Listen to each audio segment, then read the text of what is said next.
Abuja and at the Onitsha Exchange. Of course, a day of business has also started long ago, whether you're in markets, Area Market, Ogbete, Newi, Port Harcourt, Asaba, Abakaliki, Owerri, wherever you are. Good morning to you. My name is Nnamdi Obaya, and you're welcome to the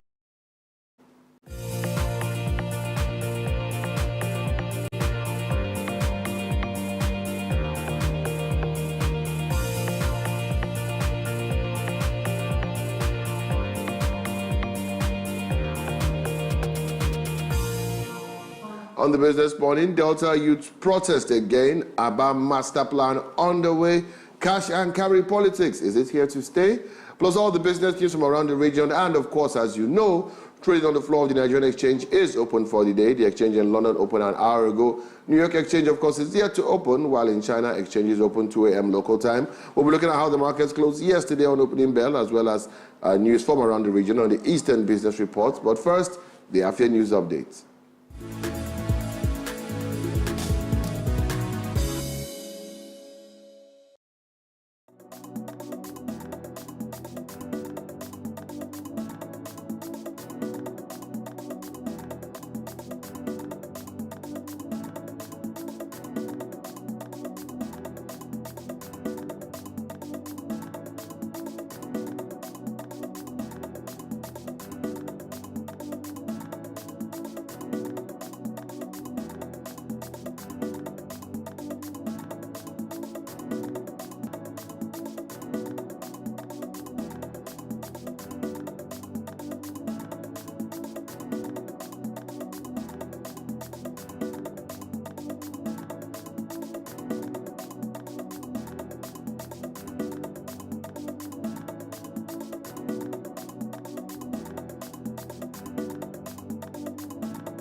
This is the Afia Business Morning, broadcasting live on Afia Television, channel 254 on DSTV, of course, 17 on Go TV, 748 on Free TV, from the beautiful coast city, of course, that is here in Enugu. My name is Nnamdi Obaya. The NGX ended yesterday on a low. It's the same reading in London, China, and the US. Plus, is Nigeria really open for business? Stay tuned to find out. Opening bell starts right now.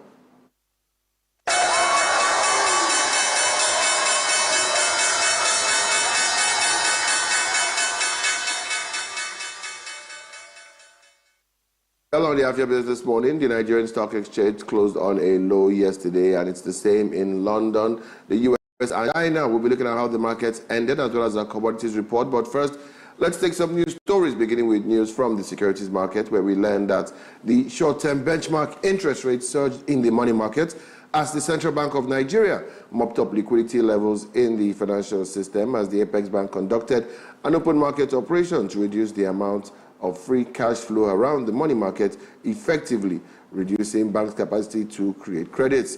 The day before yesterday, the CBN conducted simultaneous cash reserve ratio debits and an OMO auction yesterday, offering 600 billion naira across 2 mid-tenor instruments to tighten banking system liquidity. The auction saw strong demand, with subscriptions reaching 1.151 trillion naira and allotments totaling 1,068 billion naira, with the market expecting a 985.89 billion naira inflow from OMO maturity yesterday, which is expected to bolster system liquidity, potentially easing interbank rates towards 26.5%, barring any significant offsetting outflows.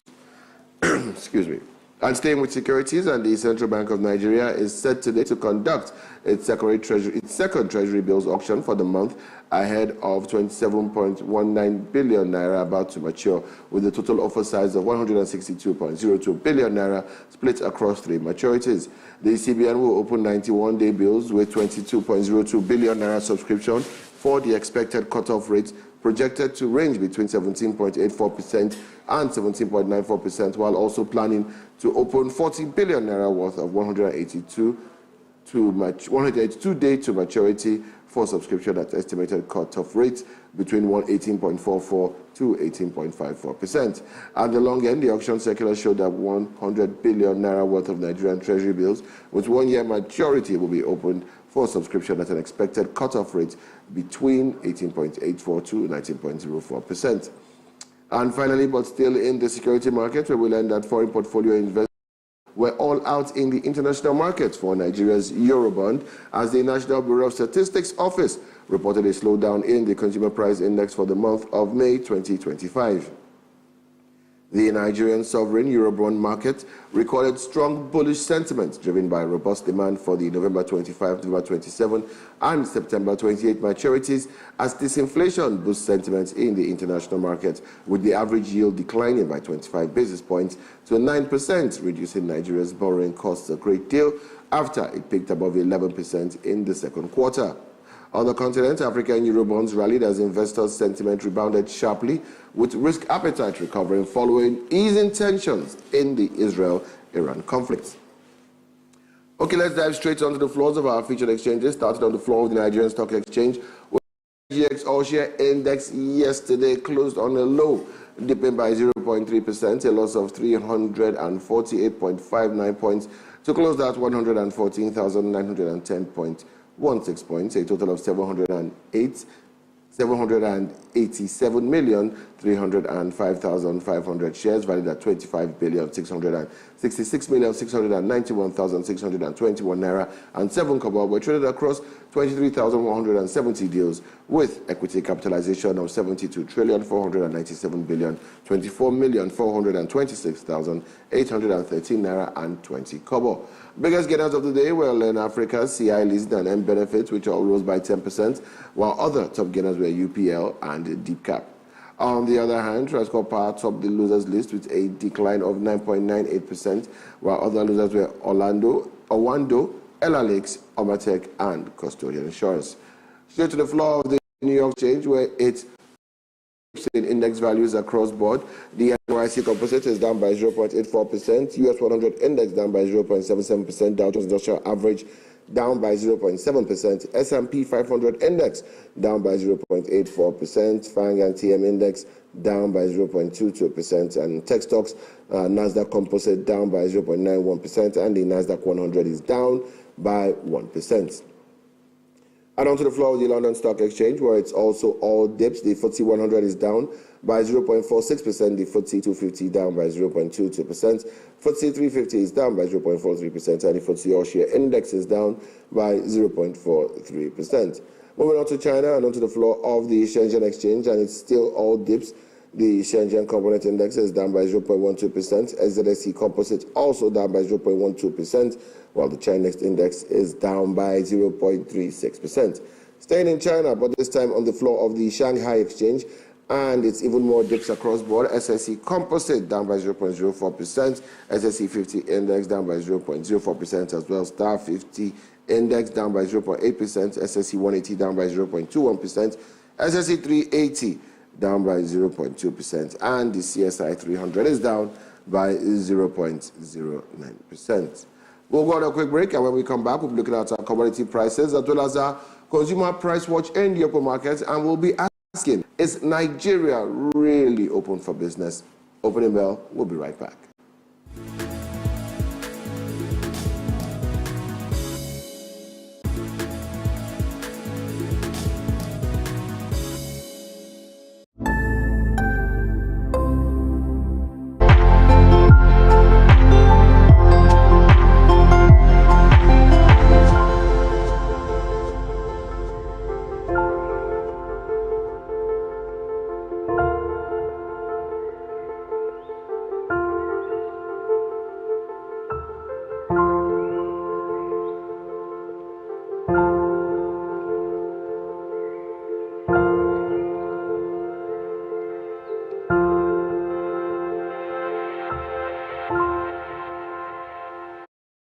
I'm Nnamdi Obaya, and you're welcome back to Opening Bell on the Afia Business Morning, showing on Afia TV, channel 254 on DSTV, 17 on GoTV, and of course 748 on Free TV, live from Coal City. Now it's time to check in on our commodity price, and we begin with our precious metals and its upward movement. For gold today, gold is up by 0.13% and it's trading at $3,388.59 per troy ounce. Palladium up by 2.08%. Platinum up by 0.59% and silver up by a whopping 2.15%. It's trading at $37.13 per troy ounce. Moving on to energy prices, natural gas up by 3.31%. Coal is up by 1.07%. Brent crude after the dip yesterday back up by 5.83%. Still trading above $75 a barrel, trading at $76.73 a barrel. We've now entered 301 days of no action on Bonny Light, same as its OPEC index counterpart for Angola. I'm talking of Girasol. But Brass River is trading, it's down 1.44%. It's still above $75 though, trading at $75.83 per barrel. Kwa Ebo also down by 1.44%, but it's still also above $75, trading at $75.88 per barrel. Industrial metal prices, aluminum prices are up by 1.28%, lead down by 1.12%, copper is up by 0.82%, but that's as good as it gets. Nickel down by 1.2%, zinc down by 0.82%, and tin also down by 0.61%. All right, let's take a look at personal commodity prices in the open market, the prices of food and things that affect us every day. And of course, we've been seeing the drop in food and other essentials. Still some hikes in some other food commodities, as some are going down, some are going up. Inflation is letting up. Food inflation is going down marginally, but we're seeing some downward movement, especially with respect to fuel prices as well. But bag of things haven't really changed. If you're in Enugu, still going to cost you an average of 90 to 94,000 for a bag of rice. That's of course the 50 kg bag of rice.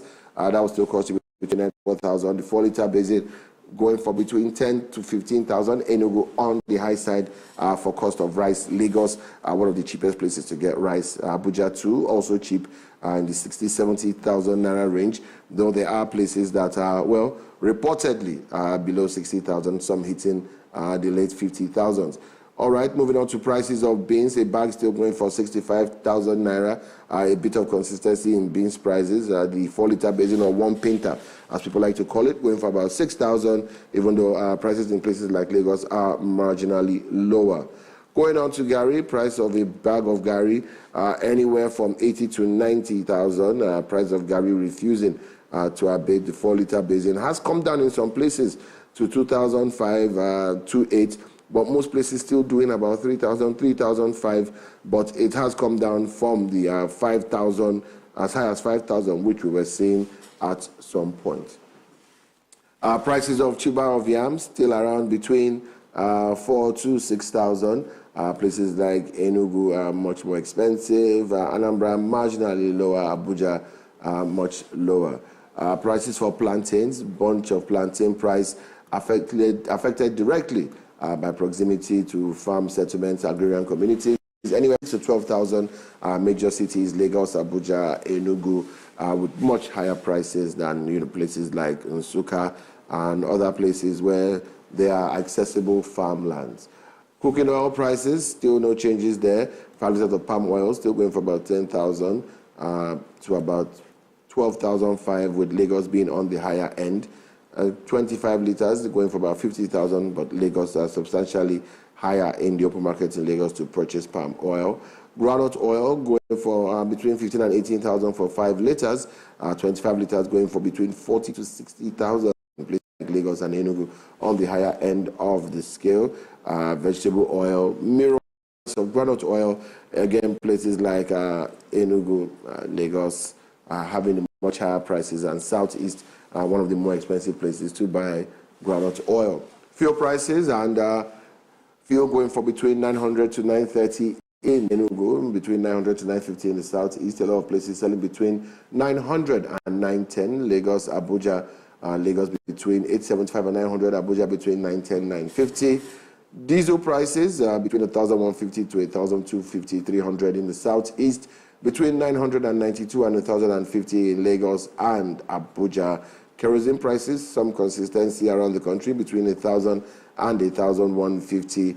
Lagos having a higher, lower average, but a lower, higher average. Cooking gas and the price per kg has begun to spread to neighborhood dealers. Cooking gas now going for between 1,160 to 1,200 in the neighborhoods. In the southeast, Lagos, cheaper between 1,100 and 1,200. So you can get cooking gas as cheap as 1,100 per kilogram in Lagos, in Enugu, as low as 1,160. Of course, we'll have a special commodity report on the Eastern Business Report later, so you don't want to miss that. But now, for now, it's one final break. When we come back, VP Shettima says Nigeria is open for business. Well, business friendly are we really? Find out when the opening bell returns.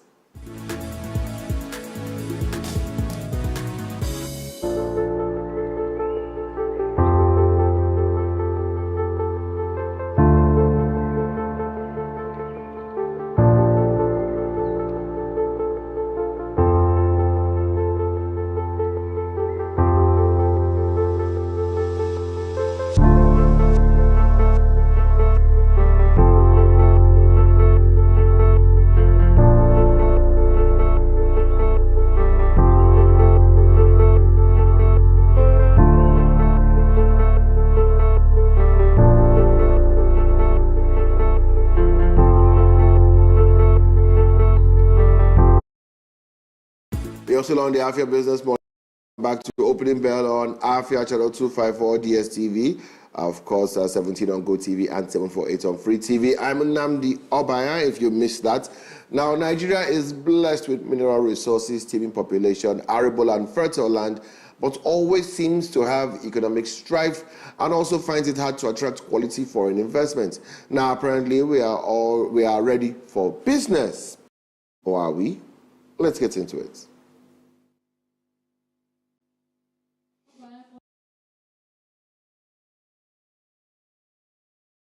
You're demarketing the country. That's the rally cry of anyone with proximity to the government in power. If you dare to say any unpleasant thing about Nigeria, even if it is truer than the gospel and the heat of the sun. In Nigeria, we have a habit of pretending that we are this safe, appealing, business-friendly entity, when in most parts of the country, that could not be farther from the truth. Now, I love my country, and I only have one passport, which is why the success of the nation is important to me. But that doesn't mean I should smell pig feces and call it perfume. So when Vice President Kashim Shettima on Monday declared Nigeria ready and open for business, as he officially opened the Nigeria 2025 Public-Private Partnership Summit at the State House, Abuja, my eyebrow went up a little, wondering if I had missed something, or if I had, maybe I had been in a coma and maybe things had changed before I woke up. But before I jump to conclusions, why did the VP say this? Well, he was, after all, delivering a statement on behalf of President Bola Tinubu, so it's not really on him. But that aside, why does the government believe it is open for business? Well, maybe they do, maybe they don't, but they are saying it to woo investors to the country, to engage in public-private partnerships. To quote Mr. Vice President, we are not seeking investors to carry burdens, we are to create value. We want long-term partners ready to bridge our infrastructure gap with purpose, precision, and integrity. Now, a brief background. The event was organized by the Infrastructure Concession Regulatory Commission, and the aim is to bring together stakeholders from government and the private sector to explore strategies for closing Nigeria's $2.3 trillion infrastructure gap. You get it? VP Shettima also underscored that Nigeria no longer build a modern economy on outdated infrastructure, which is correct, adding that exclusive reliance on government funding for capital projects was also unsustainable, which is to some extent partially and also correct. Now, we know all this already, but why do you think you are open for business? And why do I not agree? I'll make my case first. One, the business environment. Right now, you need to be a really big risk taker, a maverick, or a corrupt vassal company only here to assist in cash flights and money laundering. Companies are exiting daily, even though, to be fair, at state level, some governors are trying. The business environment is so unfriendly with cumbersome documentation processes, corrupt public servants, red tape for days, and unchecked practices of market rivals.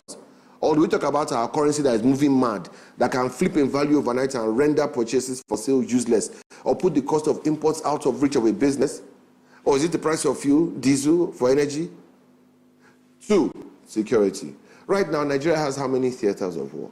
We have Boko Haram in the northeast, bandits, terrorists in the northwest, murderous insurgent headers in the middle belt and southeast, unknown gunmen in the southeast, militancy in the south-south, and kidnapping all over the country. Neither foreign equipment or personnel are safe, and the cost of securing the facility or even your people will be high. You have to pay ransom every day. 3, the law. I talked to a foreign investor who pulled out of a deal at the last minute in 2023 because according to him, his words, your judiciary has been captured. Add that to the corruption and excess in the police force, and law and order is not something we can boast about. And this adds to the security issue. And if somebody comes in and thinks if something happens, they can't get their money back, of course they will not come. 4, infrastructure, poor road networks, no national rail network, satanically high airfare, power grids that collapse like an obese 60-year-old with high BP, no known extensive sewage system, there's a major housing deficit. Should I continue? Getting raw materials processed requires power that is not there. And even getting them to ports require roads and rail that don't even exist. 5, essential services. Healthcare, forget it. Disaster management, LOL. Quick security response, please. Well-funded and equipped universities to drive research and development. Even angels in heaven are laughing at this point. But to come back to the VP, he made a statement I agree with. Policies alone don't generate megawatts or build roads, he said.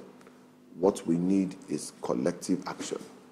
And he said this because the goal guided by the National Integrated Infrastructure Master Plan 2020 to 2043 is to raise infrastructure stock from 30 to 35% of GDP to at least 70% by 2043. But when highlighting the government's reforms efforts, Shettima said Tinubu administration had liberalized the foreign exchange market, removed fuel subsidies, and strengthened the ICRC in the bid to attract investments. And my question is, how do you mention your worst errors, the things that are giving us the most pain, as the reason that foreign investment and portfolio should come in? Now, I agree, we have the numbers, but our purchasing power is irrelevant. Inflation is breaking our backs, even if the Bureau of Statistics say it's abating. The truth is, all the flowery language and politics will not make Nigeria a viable nation. For Nigeria to be truly open for business, the government must be legitimate, the judiciary must be independent, and we the people must be citizens with rights.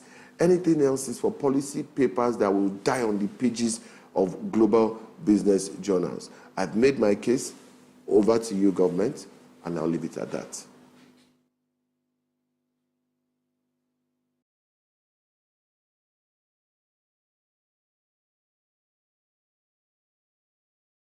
We'll go on a quick break as opening bell is done, but the business morning continues. Don't forget that opening bell will return tomorrow when the exchange is reopened for trading. You can also watch episodes of the Obaya Monologue on our YouTube page. Go to Afia TV official on YouTube and enjoy. When we come back on Afia Business Morning, Money answers all things, including political appointments and electioneering. We'll be looking at the influence of cash and commercialization of politics in the region, and you don't want to miss that. Afia Business Morning, we'll be right back.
Region. I'm Nnamdi Obaya, and this is the Eastern Business Report.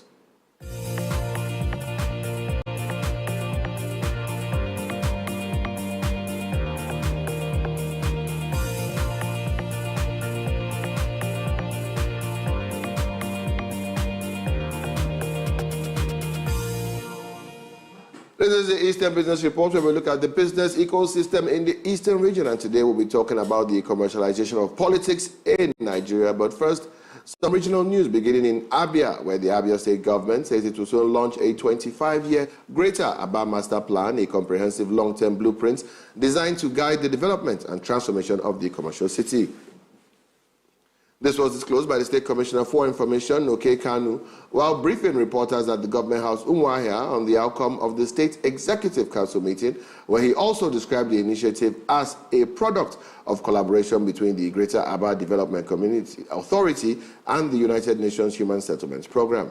He further explained that the plan focuses on 4 key pillars: road infrastructure and connectivity, economic development, sustainable urban expansion, and flood management. And moving to Anambra, where we hear that the Anambra State government has awarded various contracts of about 10.4 billion naira for erosion reclamation, flood control, and other infrastructural projects across the state. This is according to a press statement released yesterday by the State Commissioner for Information, Law Mefor, who also said the contracts were approved during the 11th Anambra State Executive Council meeting held at the Lighthouse, Oka, on Monday.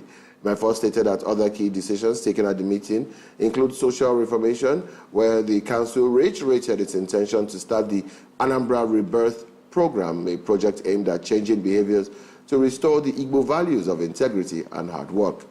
Details of the contracts to be awarded were also made public by the commissioner. And finally, from Delta State, where youths from Ugbaku community in Ogwashuku, Delta State, on Monday embarked on a peaceful protest to the Palace of His Royal Majesty, Obi Dr. Ifechukwude Anyishi Okonjo II, as well as the Secretariat of the Anyocha South Local Government Council. The youth sought to express their anger and frustration over persistent harassment and encroachment on their land, as they allegedly perpetrated from persons from neighboring community of Ibuzo in Oshimile North Local Government Area. Led by the President General of Ogwashuku Youth Development Association, Comrade Stanley Chiedu, they decried what they termed persistent provocation that has begun to push Ogwashuku people to the limits of patience.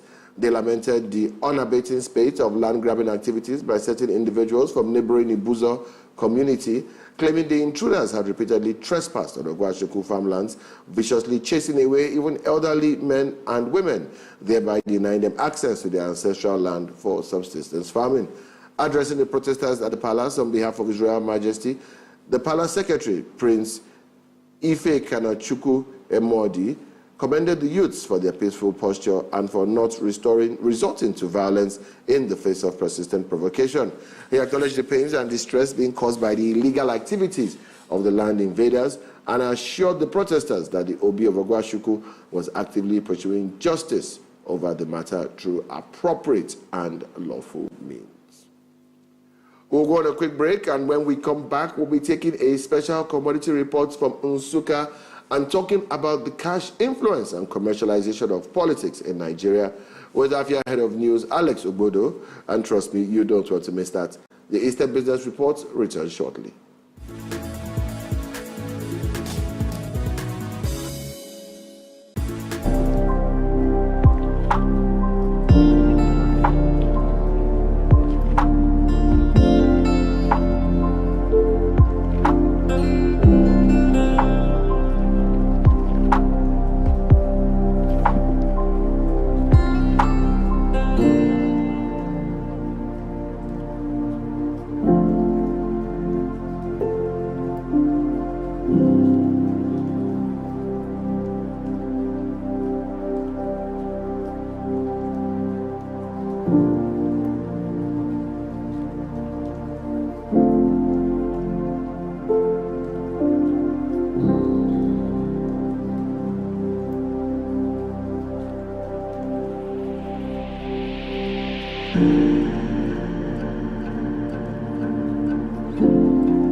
Still the Eastern Business Report on the Afia Business Morning. I'm Nnamdi Obaya, and today we'll be joined by Afia Head of News, Alex Ogbodo, to dissect the commercialization of the political space, the cash for office syndrome. But first, a special report from Nsukka on travelers' mixed experiences with transport companies.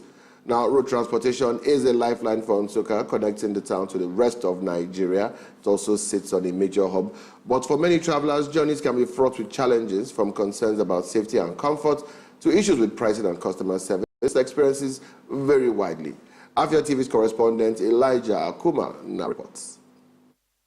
Whether you are traveling for business, family, or leisure, road transport plays a crucial role, but the ground doesn't always match the promises. I spoke with travelers in Nsukka to hear their first-hand accounts, both positive and negative. This time by 12 o'clock in the afternoon. And then the normal experience I used to have is just tightened space. It's like luggage. It's as if they care for load more than humans. They just want to make sure that the bus is like luggage and all. By the humans, if we're like 15 in the bus, the load is going to be like 20. And then it's just my leg. I used to have cramps. And apart from the fact that there's usually an overload, sometimes the car might not be actually good, in good shape, and they'll like bring it out for us to like move on. And then when we get to the middle of the road, it just breaks down and it causes issues. Sometimes they abandon us on the roadside for hours.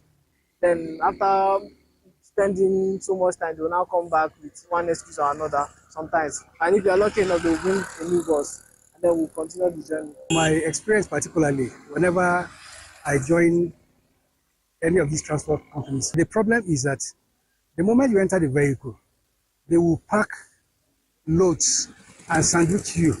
Then even for you to go out to go and wee, will be a problem. However, not all experiences are negative. Some travelers in Nsukka have found reliable and comfortable transportation options. I do come from Enugu to Nsukka twice every week. To be frank with you, these 3 years I've been following the company. I never had any issues with them on the highway, except 1 or 2 occasions where the driver drives recklessly, have to caution him not to do that. My experience so far is always smooth. Though I'm not a traveling type, but with the encounter that I have with the transport companies from Holy Ghost to Nsukka and Nsukka to Holy Ghost so far has been always smooth. The experiences of travelers in Nsukka reveal a mixed bag. While some face significant challenges with overcrowding, safety, and poor service, others have found transport companies that prioritize customer satisfaction and reliability. The key takeaway is the need for increased regulation, improved infrastructure, and a greater focus on customer needs by operators of the road transport sector. The hope is that by addressing the concerns raised and encouraging best practices amongst transport companies, road travel in Nsukka can become a safer, more comfortable, and more reliable experience for everyone. In Nsukka, Elijah Akuma, reporting for Afia TV. Thank you for that report, Elijah. We hope Nsukka can keep on rolling. No pun intended. All right, we'll take another report from here in Enugu, where we see that the price of plantains have been on the rise recently. But why? Afia TV visited the old artisan market in Enugu to find out the current market rates and understand the reasons behind the sudden hike. In this report, we hear from various plantain sellers about the situation. And Afia TV's Oluwatomi Olatayo reports from the new artisan market in Enugu, offering insights into the current prices of essential food commodities. Let's take a look. Survey of plantain prices at the bustling old artisan market in Enugu reveals that a small bunch of plantain sells for as high as 4,000 to 5,000 naira, a sharp increase from the 2,000 naira it cost just last month. A big bunch that previously sold for 14,000 to 15,000 naira now goes for as much as 20,000 to 25,000 naira. One of the sellers attributed the rise to the fact that this is not the plantain season. She explained that prices are expected to drop by August or September when the locally grown plantain season will begin. In an interview with Mrs. Otobo Faith, plantain as of last week, we buy like one bunch, 15,000, 14,000, but from this week, depend on the quality and the price of the plantain, the quantity, so we bought 20,000, we need 25,000 naira. So this small one? This was more one. As of last week, we get 2,000 naira, 3,000 naira. You can even set it 5,000 naira. Another seller noted that they source their plantains from Calabar, and this contributes to the spike in price. However, she assured that prices will reduce once locally grown plantains begins to flood the market. Despite the high cost, plantain remains a must-have in many Nigerian homes. One thing is certain, being a favorite in many homes, Nigerians are unlikely to be deterred by the price hike. Oluwatomi Olatayo, reporting TV. Thank you for that report, Toby. We hope that food is soon not like go out of the reach of the common man. We keep that inflation comes down, food inflation will come down, prices will continue to come down, and yes, when the rains do their job and the planting and harvesting season, rather, for most of these products happen, the prices will go down. We'll go on another break, and when we come back, we'll be joined by Head of News, Afia Head of News, Alex Ogbodo, also known as the Eastern Eye, to analyze the influx and impact of cash on the political scene and the commercialization of mandates. The Eastern Business Report returns shortly.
go, folks.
The show is still the Eastern Business Report on the Afia Business Morning. I'm in Nnamdi Obaya. Elections to some are a popularity contest, to others a periodic ritual where ineffective and usually forgettable public office holders are elected. For some, it's a serious mandate, a call to serve and make a change. Whatever you think, the same process will produce the candidates. Most politicians rely on heavy campaigning, mobilizing and organizing voter sensitization, lobby and pressure groups, cultural affiliations, and ideological bases. However, it seems that now the mandate is cash and carry, and politics in Nigeria has become a game for the wealthy political class, gatekeeping those who may want to serve but do not have the financial muscle. To discuss the cash for mandate saga is Afia Head of News, Alex Ogbodo. Good morning. Good morning, Nnamdi. Let's start from here. You know, we know that there's no country where you don't need money for elections. And we know that in the US, they probably outspend our national budgets. That's correct. On elections. But why is Nigeria's case so different? Why does it seem like, you know, because in all those countries, we still see people who are not rich emerge and win political office based on just being like, no, how come? But there's always a money part. If on your behalf, there's one man that was doing analysis and he said, if you don't get money, hide your face. That's the reality of Nigeria politics. If you don't have the financial war chest, in fact, they always ask someone, if you say you want to run for office, the first thing they will ask you, do you have the political war chest? The political war chest, first of all, is do you have the money? Then if you have the money, they start considering other things, whether one, you are in pole position to get that particular post you're looking for. Two, whether you are actually connected to the people that will give it to you. Three, whether zoning favors you, except you want to be disruptive, which makes it harder, which means if zoning does not favor you, you have to spend against the tide. And you know that spending against the tide makes it even more expensive. I've seen different things written about if you want to be president, you have to have maybe 15 billion and upwards. These are things people are writing, not knowing the exact amounts people have had to spend that are not written anywhere. These are monies that are handed out to people unaccounted.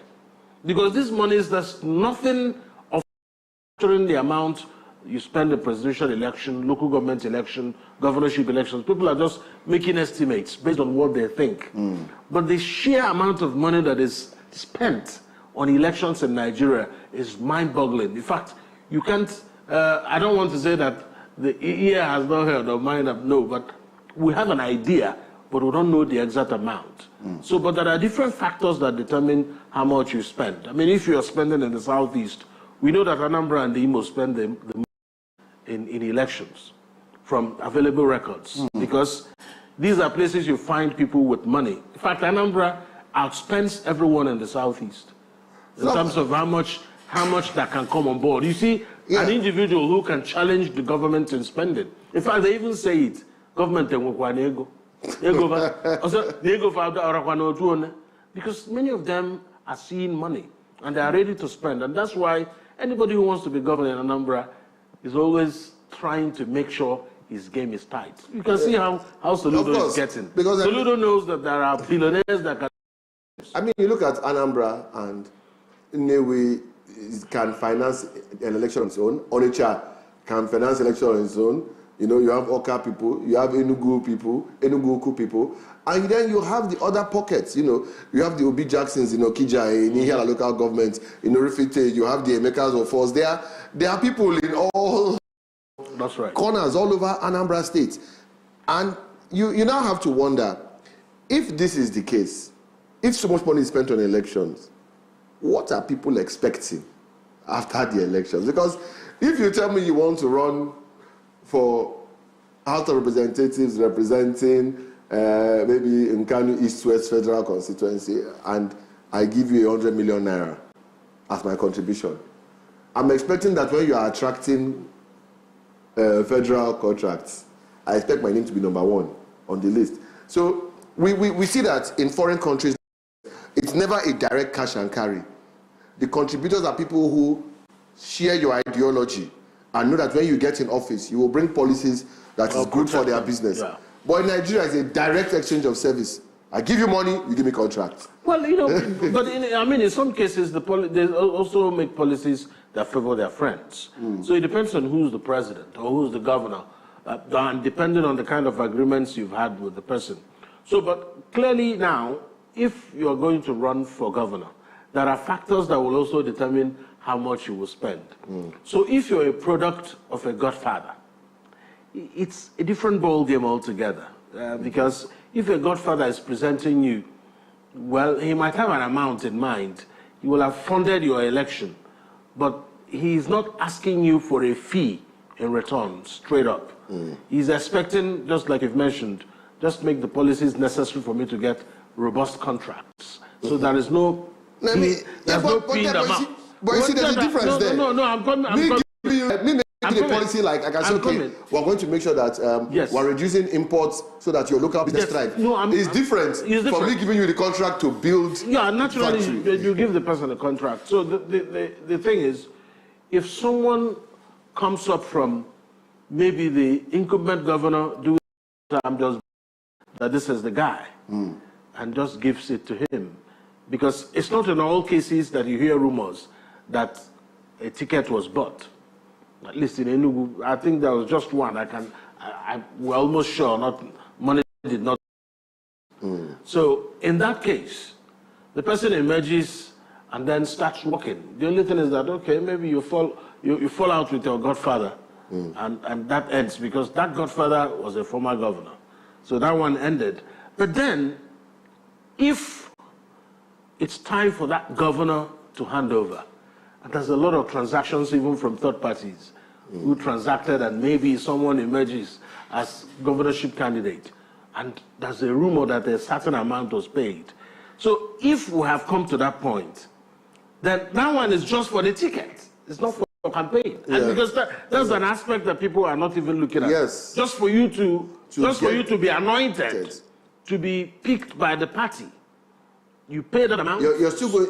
Allegedly. Allegedly. You pay that amount allegedly, and then you're picked. And then when you're now picked, you don't go through the hurdle of satisfying the other ones. So that's what we come to, because when you pay that money allegedly, when you pay, which runs into what some people think, billions. Some people think is the total campaign money. No, it's not. What some people claim? Oh, 15 billion is what people spend, as much as 15 billion. Many people don't know that before the campaign starts, some people have spent that money securing anointing, and then you now have to go to the rigors of, like you rightly said, getting the party's anointing at the primaries. And when you scale that, then your battle begins. Who is the opposition in your state or local government? And I was going to bring this up because we saw in 2020, ahead of 2019 elections, we saw that the APC then did 100 million for nomination form. That's right. For presidential candidates. 100 million. Many people said it was just a backdoor way of raising campaign money for, the incumbents who they said was going to run again. That everybody knew that, Buhari was going again. But it was just to raise money without violating electoral laws. That's what some people said. Because I think 100 million, what surprised me was how many people were able to pay. Yeah, I mean, for people... The amount of people who paid. For people, you will even notice that some people, their own forms were picked up by third parties. Remember, you have to get the statement of interest, declaration of interest form, before you pick up the nomination form itself. I'm sure you know that. Yes. You don't just walk in and pay 100 million. I think there's an amount for the declaration of interest. So there are people who just, interest groups, well, the rumor is that they give the monies to those interest groups. Of course. But at the end of the day, some people claim that their coalition pressure groups asked them to run and bought nomination forms for them. 100 million naira. And now the way we mention 100 million naira in Nigeria is looking like 100 million is just 100,000 naira. So that's how it is. So our politics, we're now seeing a different movement in our politics in terms of how monies are expended. And you can't say that all those things happening are just for good governance.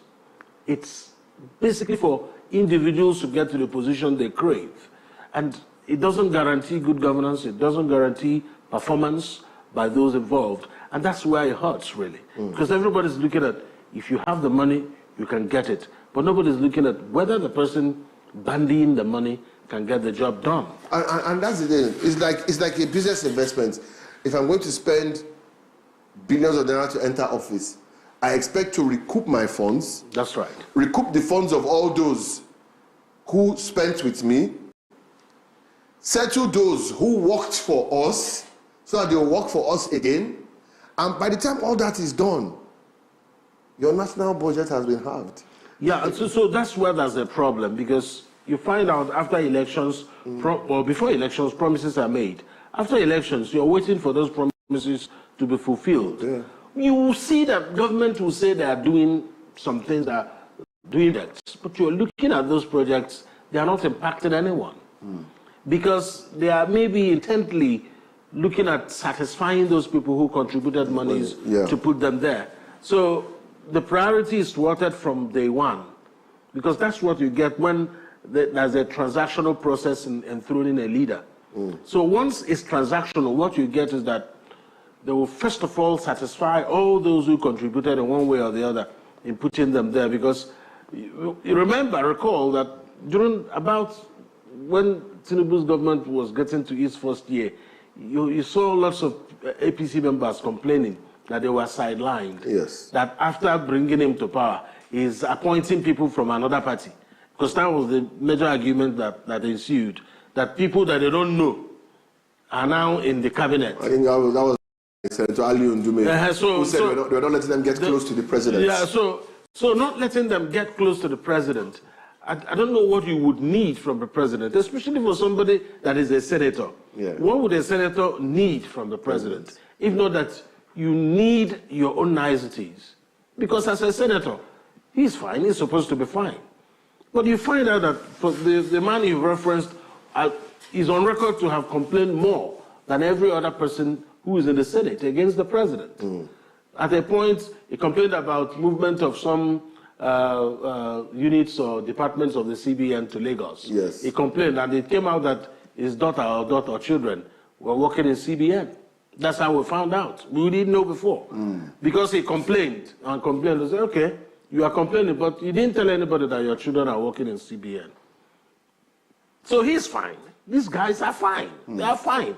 So they just want more money to remain relevant in that position. So what this is telling us is that by 2027, Nigeria might be breaking financial records in executing elections. In fact, money, don't bother. And there's an aspect we're actually leaving out. The money you will use to do battle in court. Yes, because in everything, in fact, even if you check online, people are missing out on that. Yes. That's actually now where... That's actually a big cost. In fact, a lot of the guys who did not win through the regular political parties, they suffered. Some of them lost their positions because they couldn't cope with the financial pressure of pursuing their tribunal cases. Because once you lose at the tribunal, you have to go on appeal. If you go on appeal, a lot of money. I mean, well, let's just put it on quote that the legal fees are too high. You know, people think the legal fees are very high. Yeah. And you know, to pursue those things, a lot of SANs. That's right. But there's also the fact that most people don't know things are not cheap.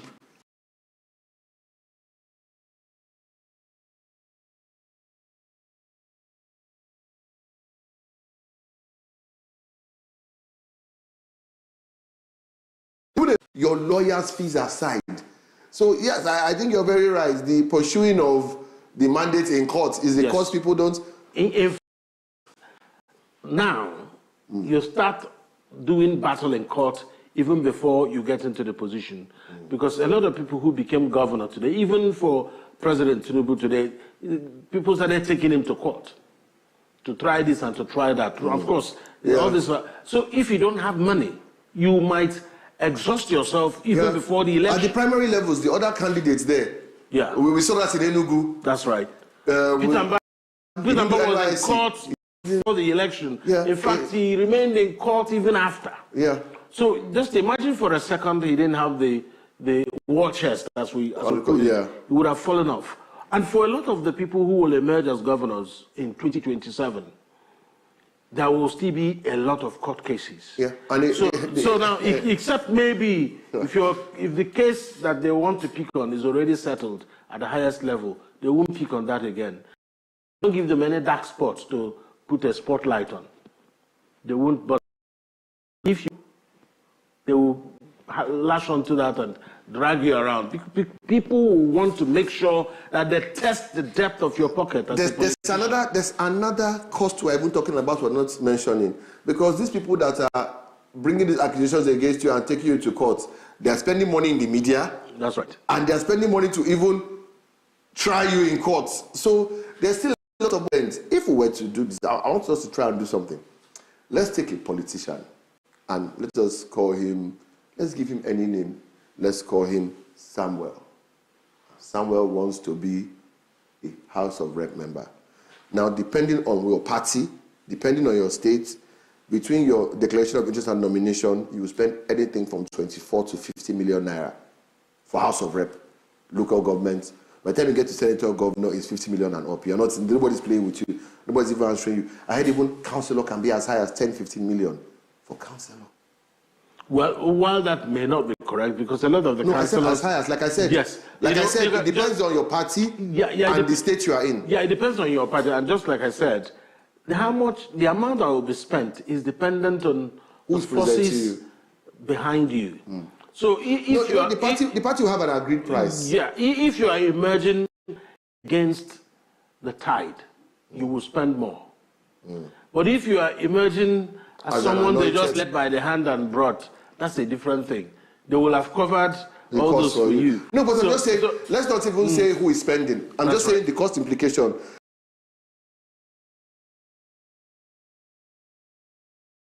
is what forces opposition. Yeah. So let's look at the cost of being a third force opposition. No, I think that the best example here, let's use P2B as an example in this analysis. Okay. You know, P2B ran an election, but a lot of the media campaigns, he didn't fund it. And people are not even looking at this. In fact, you may never know how much that was expended collectively, that of P2B's campaign organization and different coalitions that worked for him. For him, yes. So the only way that can happen is that if all of them submit their budgets correctly to the central... But my point is... And even for President Tinubu, you never know, because there are lots of coalitions. No. There are different coalitions. Yes. That undertook publicity. Yes. You accept why I say, they submit a correct figure. Why I say, you will never know. Not necessarily President Bola Tinubu, but on more than one occasion, and at governorship at presidential level, I've been involved in media planning for radio. I have planned a whole radio spend for a candidate. And so I have an idea, you know, and I know how intense political campaigns are. And I assure you, how much do you think national spend for radio alone is for maybe a presidential campaign? Because, no, I mean... Just radio, not TV. Yeah. Just radio. Because it's the radio... Oh, when I say radio, let me make you laugh. There were 3 radio budgets. We had radio for jingles. We had radio for analysts and people that would appear. And we had radio, and we had radio for airtime. So we had to buy the airtime, and then those who would go and speak had their fees. Without the analyst and the airtime, how much do you think the jingles were alone? So that's how complicated it can get, and that's no, because I'm asking because I've done it. I know. I have a rough figure to give you. No, Take a wild guess. No, I wouldn't be guessing on that. No, okay, give a range. 100 million, 500 million, 1 billion. No, I think it should be more than 500 million, obviously. It should be nearing a 1 billion mark or more. Over 2 billion, just jingles. Then yeah, because you know, if you're running for president, you will need to do it all in every language. Yeah, in every language. So every state radio, every federal radio. You have 800 plus media houses in Nigeria. Yeah, you have to choose as many as possible. So that's the point we are making, because lots of coalitions work for campaign organizations, and a lot of times the campaign organizations only move a limited number of the jingles, and the other ones are scattered using a coalition for good governance, coalition for the enthronement of democracy in Africa. But you and all of them. You and I that many of them come from the same source. Yeah, you see, now these are the things that make it impossible for you to know how much that has been spent on a campaign. And you cannot stop someone. The person will say, okay, I want us to create our own candidates. You know what I'm saying? This our candidate has to go through an established political party for House of Rep. And our Samuel guy already has spent about 25 million for declaration of interest and nomination. What is the next expense now for him? Yeah, he's spent that nomination. So the next thing is that he will still need to go and meet stakeholders within the party. Because getting your nomination, you are satisfying the party. Yes. You have satisfied the party. You will still go and meet the stakeholders and the takeholders. The dreaded stakeholders. Yeah, so you go and meet them.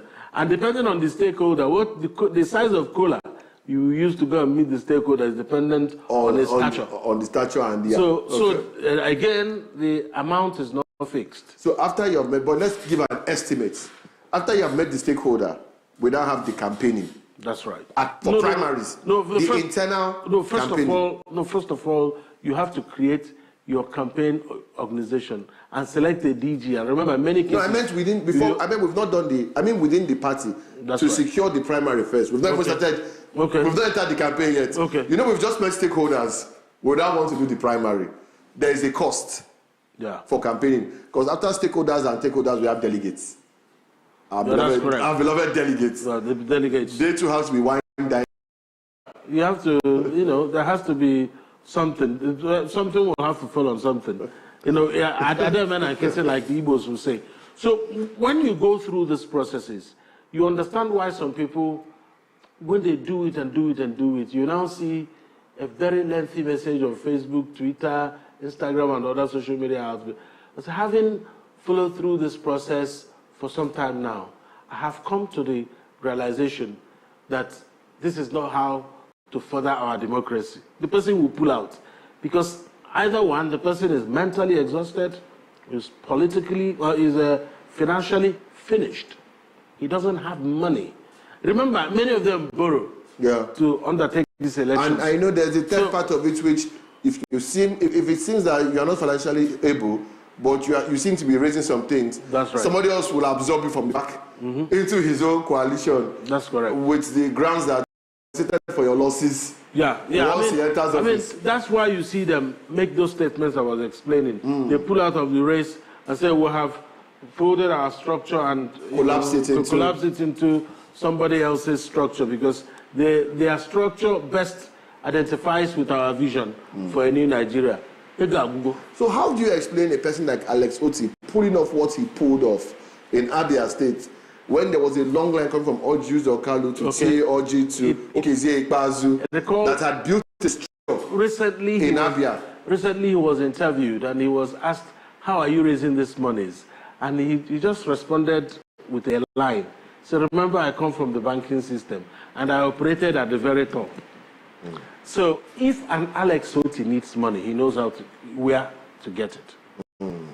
I don't need to explain. Of course. If you've been at the top of the food chain in the Nigeria banking system for a long time and raise money. And the thing is, he wasn't also new in contesting for governorship in Abia State. Yeah. So he understood the terrain. He knew the stakeholders. He knew exactly how to undertake it, and he did. And he did. And even recently, the thing is still causing a lot of ruckus.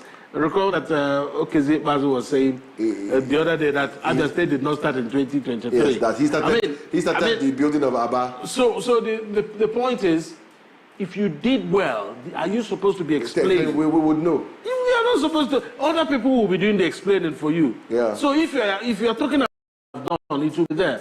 Before we digress, the point. But he brought Chicken Republic. The point about you made about Otti is very clear. But then Otti had experience. He lost the election twice, so he knew why he lost. One, he was rigged out. Two, they outspent him. So because at the end of the day, you have to understand why you lost. Sometimes some people will lose not because they were outspent, but because they execute with a good strategy. Or maybe they were the wrong political party. So it worked for Otti. He was in the right party. Ways. He was in a party that had momentum at the right time. 2027 is going to be different. Well, I mean, in all fairness to him, he has built his own personal momentum through his works in office that would do some damage to the opposition on his behalf. But before we leave, there's the part I want to talk about that, that nobody really talks about, which is the dark money. The money for the people who do the dark arts of multi-ton printing, ballot box snatching, the compromising of electoral officials, security agents, which is another cost in the Nigerian electoral system. I mean, it's a cost, but it falls within a known, that's what they call it in budget. Mobilization. Budget line item. Okay. Yeah, mobilization, it falls within mobilization. But you see, sometimes it's about the way the monies are moved. Because in the last election, we even heard that some people were even returning monies they were given to execute when they saw that the candidates they were asked to work for cannot win. And they didn't want a situation where they would chase them around to return money. So they were calling and asking the money given. Now, we don't want problem. When your guy will now come and say we ate his money, no. Take your, pretend us account. I did not eat anybody's money. He can't win. We cannot do it for him. That was the kind of things we're even in this state. I mean, so at the end of the day, some people who have held positions at the very top. There is also an aspect that we are forgetting. Yeah. Women spend more when they want to run for elections. And that's an aspect to our electioneering that we haven't paid attention to. And that's where we need to actually assign certain ratio or quota to them. It's very important. So when when people say that, I always ask that question. Yeah. If we assign maybe 10 to guarantee 20% of National Assembly to women, who would you tell not to run for? Which man in which zone will you tell not to run? No, this is something that should happen at the political party level.